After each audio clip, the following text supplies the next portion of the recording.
അള്ളാഹു അങ്ങനെ കൊടുക്കുന്ന ചില സമ്മാനങ്ങളുണ്ട്. ഒന്ന് സമാധാനം, രണ്ട് ബർക്കത്ത്. രണ്ടാമത്തെ സാധനം എന്താ? ബർക്കത്ത്. ബർക്കത്ത് ചോദിക്കാൻ പറഞ്ഞ മാസമാ റജബും ശഅബാനും. അള്ളാഹു ബർക്കത്ത് ചെയ്യുമാറാകട്ടെ. എന്ത് ബർക്കത്ത് എന്താന്ന് ഇവരൊക്കെ പഠിച്ചിട്ടില്ല. ബർക്കത്ത് എന്താണെന്ന് നമ്മളിൽ പലർക്കും അറിയത്തില്ല. അത് അറിയുന്നവരോട് പോയി ചോദിക്കുക. അള്ളാഹു നമുക്ക് ബർക്കത്ത് നൽകുമാറാകട്ടെ. എന്തുകൊണ്ട് സഹോദരങ്ങളെ നമുക്കിത് നേടാൻ കഴിയുന്നില്ല?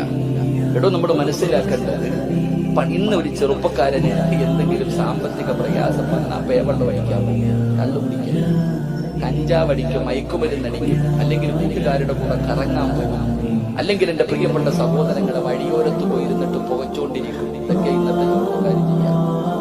സാമ്പത്തികമായി പ്രയാസമോ പ്രതിസന്ധിയോ ദുഃഖമോ എന്തെങ്കിലും വന്നാലും ഇന്നൊക്കെ നമ്മൾ അങ്ങനെ ചെയ്യുമ്പോ പണ്ടങ്ങനല്ലടോ. അള്ളാടെ പള്ളിയിൽ പോയിട്ട് 2 റക്അത്ത് നിസ്കരിക്കും, പ്രയാസം മാറാൻ നമ്മുടെ